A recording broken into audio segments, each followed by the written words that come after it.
कि भारत के माननीय राष्ट्रपति महोदय, उपराष्ट्रपति महोदय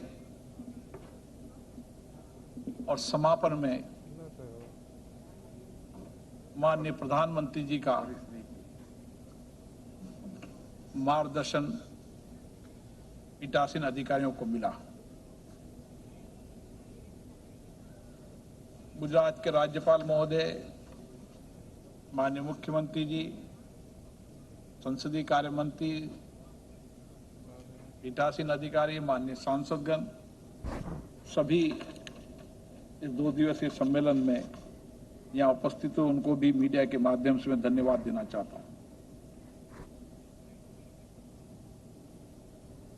30 विधानसभाओं में से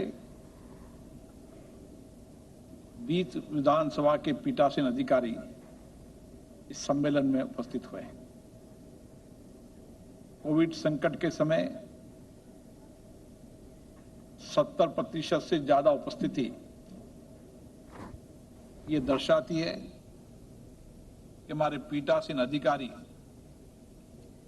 लोकतंत्र के प्रति सजग भी हैं और अपने संवैधानिक दायित्वों को भी निभा रहे हैं।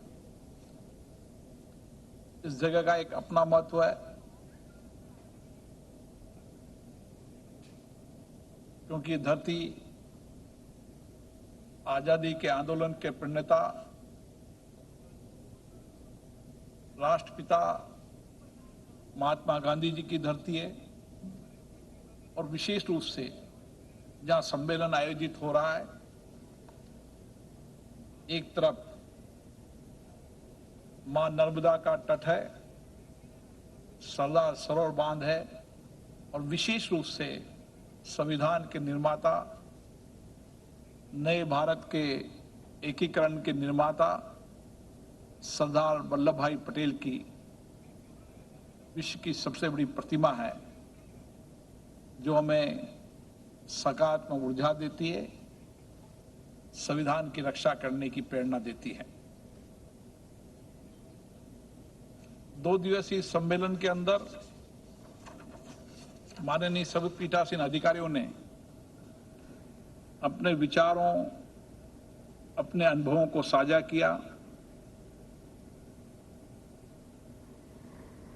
सभी ने अपनी अपनी विधानसभा के अंदर जो नवाचार किए हैं, उनके विचारों को साझा किया, ताकि हम एक सामूहिक चर्चा से किस तरीके से लोकतंत्र को सशक्त और इन संस्था को पारदर्शी जवाबदेही बना सकते हैं, इस विषय पर भी चर्चा हुई। इस बार जो विषय था वो अपने आप में महत्वपूर्ण है, इसलिए लोकतंत्र को सशक्त करने के लिए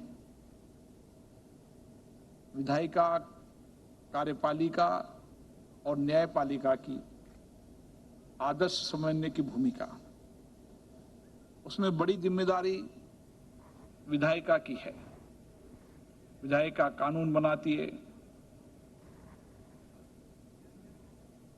विधानमंडल संसद में जनप्रतिनिधि जनता की भावनाओं की अभिव्यक्ति व्यक्त करते हैं। इसलिए इस पीठासीन अधिकारियों के सम्मेलन का बड़ा दायित्व हो जाता है कि हम संविधान के तीनों अंगों का समन्वय भी बनाकर चलें और जो संविधान में अपने अपने अधिकार, दायित्व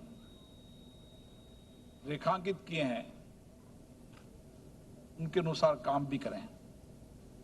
इसलिए आदर्श व्यवस्था वो होती है कि हम अपने अपने संवैधानिक इन स्तंभों को लोकतंत्र के लिए मजबूत भी करें, सशक्त भी करें, लेकिन अपने कार्य अधिकार का भी विशेष रूप से ध्यान रखें। इसके लिए भी 2 दिन पीठासीन अधिकारियों की विस्तृत रूप से चर्चा हुई। कुछ विषयों पर हमने कुछ संकल्प लिए, प्रस्ताव लिए, कुछ निर्णय किए। ये सब प्रस्ताव, संकल्प, निर्णय लोकतंत्र को मजबूत भी करेंगे और जनता के प्रति हमारे दायित्वों को निभाते हुए हम राष्ट्र को वैभव पर पहुंचाने का काम भी करेंगे, क्योंकि संविधान की मूल भावनाएं के बीच में जनता है। क्योंकि ये दिन इसलिए भी महत्वपूर्ण है कि आज के दिन हमारे मनीषियों ने संविधान का निर्माण किया था। बाबा भीमराव अंबेडकर जी के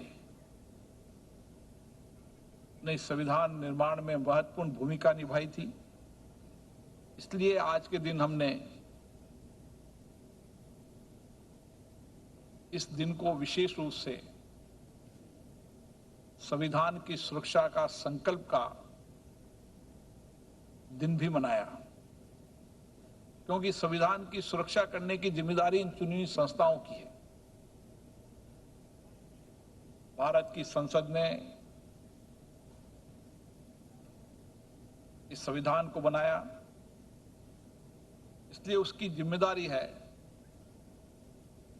कि हम संविधान की सुरक्षा करते हुए संविधान की मूल भावनाओं के अनुसार देश समाज के सभी वर्गों का उत्थान करें। इसलिए हमने आज संकल्प की प्रतिज्ञा की कि हम इन लोकतांत्रिक संस्थाओं को मजबूत बनाते हुए समाज और राष्ट्र के हित में लगातार काम करते रहेंगे। कुछ महत्वपूर्ण निर्णय भी हमने किए, जिसमें कुछ निर्णयों की जानकारी मैं आपको दे रहा हूं। आज पीठासीन अधिकारियों में एक निर्णय हुआ कि उत्कृष्ट विधानमंडल को सम्मानित किया जाए। उसके लिए एक समिति का गठन किया जाएगा जो विधानमंडल में विभिन्न तरीके के मापदंडों को चिन्हित करते हुए, उनके कार्यों का आकलन करते हुए उत्कृष्ट विधानमंडल का निर्णय का फैसला करेगी, ताकि इससे अन्य विधानमंडल भी और बेहतरीन प्रभावी काम करने में उनको नई प्रेरणा मिलेगी। इसी तरीके से संविधान को मौलिक करते हुए पीठासीन अधिकारियों ने संकल्प किया है कि हम संविधान और मौलिक कर्तव्यों को समाज के हर क्षेत्र तक पहुंचाएंगे। देश की 138 करोड़ जनता तक संविधान के मूल अधिकार और कर्तव्यों को हम समाज के हर क्षेत्र में पहुंचाएं। इसके लिए भी विधानमंडल और संसद मिलकर काम करेगी, सरकार का सहयोग लेगी। हम सरकारों से आग्रह करेंगे, माननीय प्रधानमंत्री जी ने भी आज कहा है कि सभी विद्यालय, महाविद्यालय, विश्वविद्यालयों के अंदर संविधान की प्रस्तावना के प्रार्थना सभा के अंदर संकल्प के रूप में सभी देश के नौजवान इसको संकल्प और प्रार्थना के रूप में लें। इसके लिए भी सभी विधानमंडल अपने अपनी राज्य सरकारों से चर्चा करके इसको समाज के हर तबके तक और विशेष रूप से नौजवानों तक हमारे मौलिक कर्तव्यों को संविधान की मूल भावनाओं के अनुसार हम अपनाएं और अपने दायित्व को निभाएं, इसके लिए प्रयास करेंगे।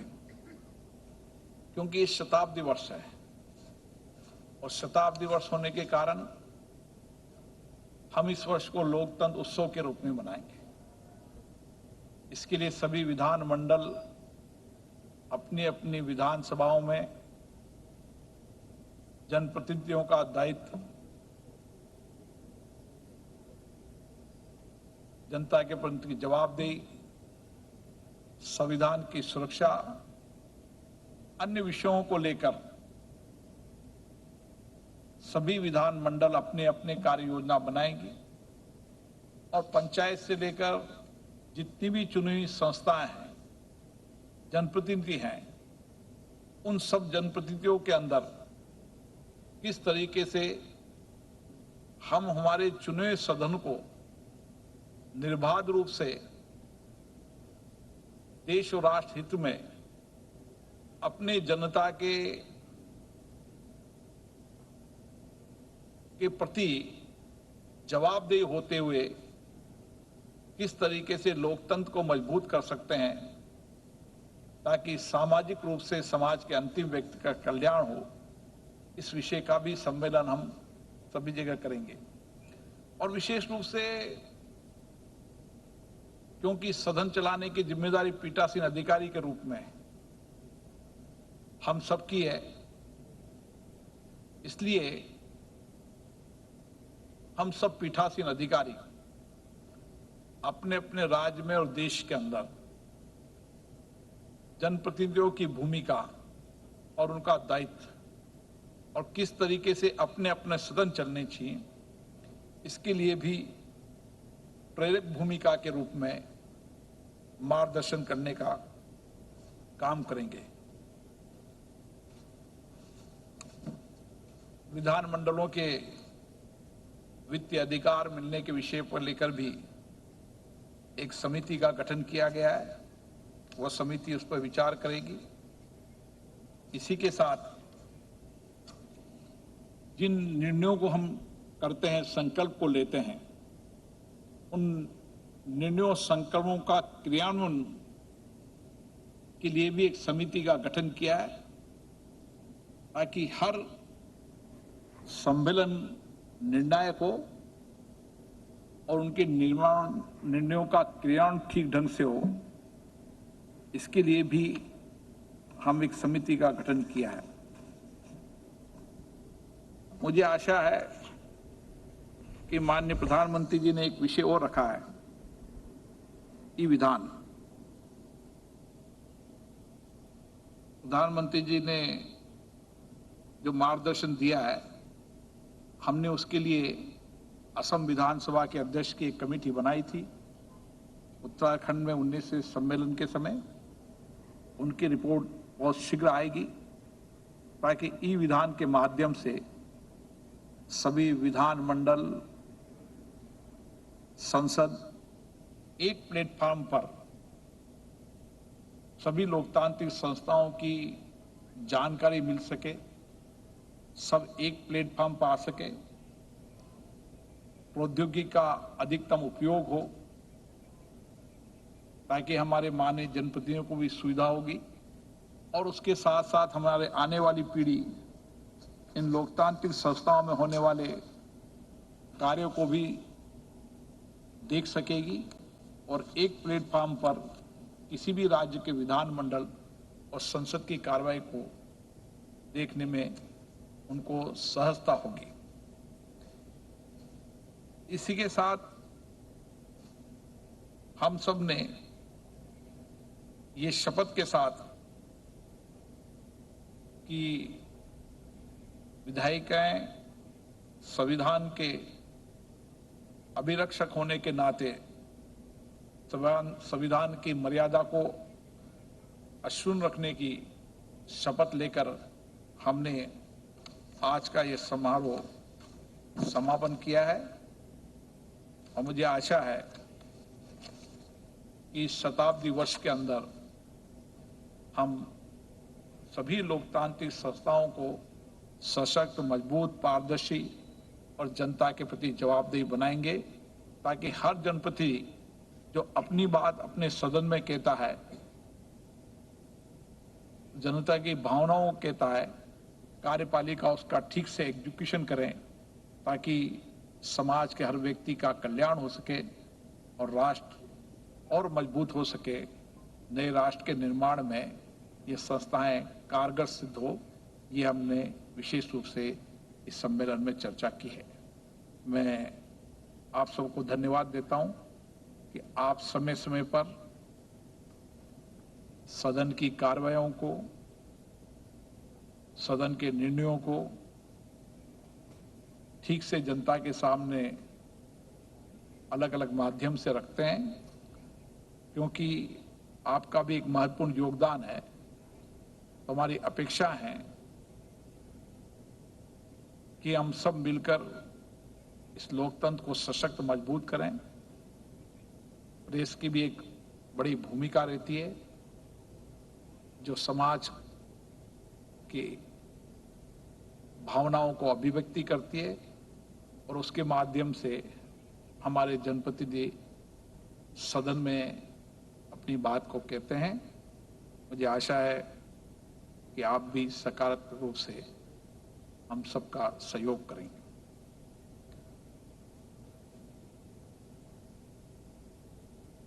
आपको कोई विषय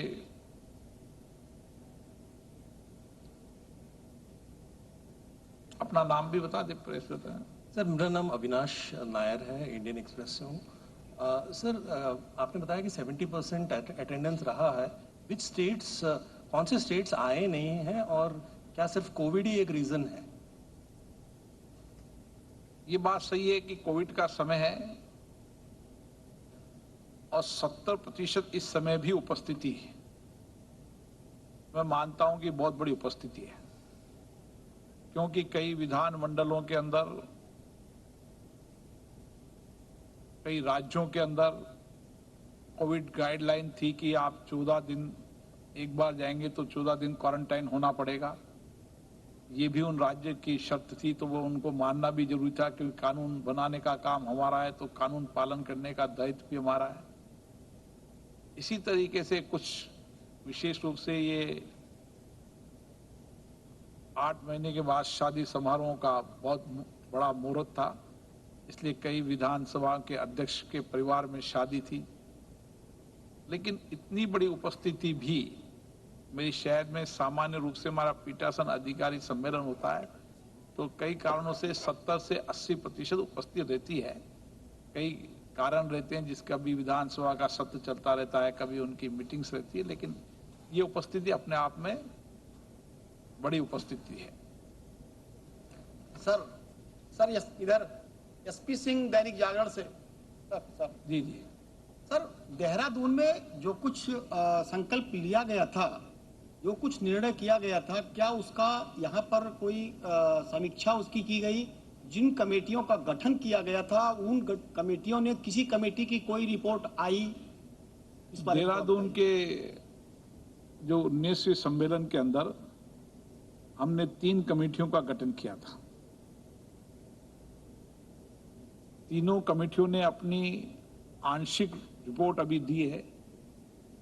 कई पीठासीन अधिकारियों से उनकी चर्चा होनी है, क्योंकि बीच में कोविड के कारण उनकी प्रत्यक्ष रूप से मीटिंग नहीं हो पाई।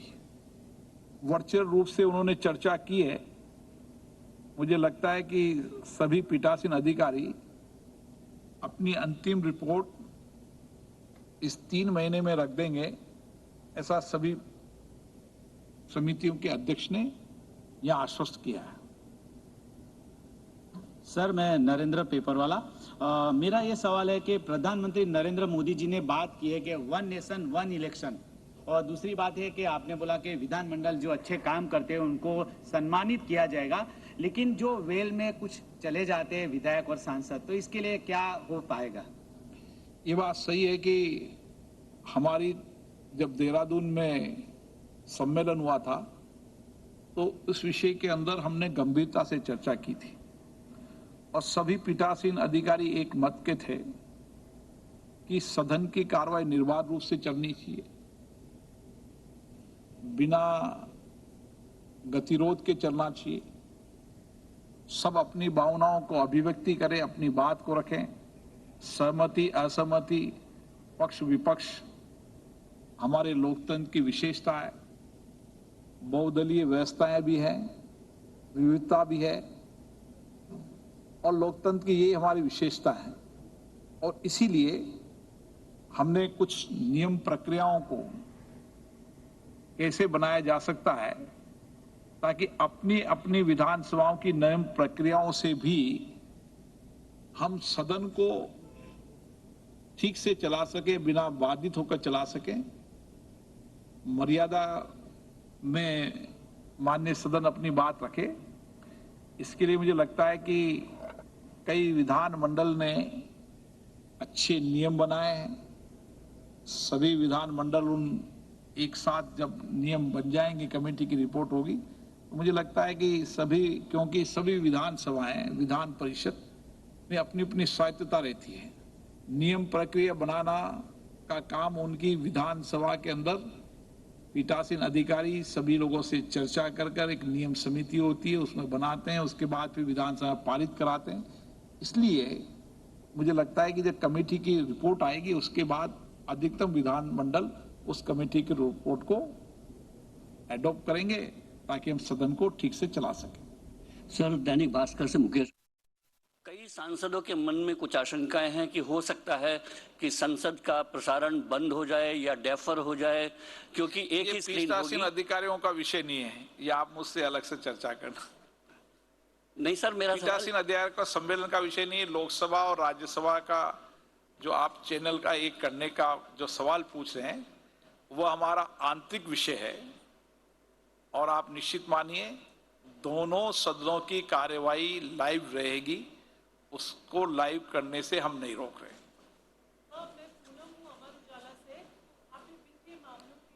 आप माइक ले लें।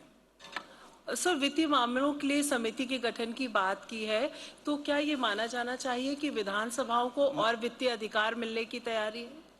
ये बात सही है कि कई विधानमंडलों ने अपना मत व्यक्त किया है कि जिस तरीके से लोकसभा और राज्यसभा में वित्तीय स्वायत्तता है,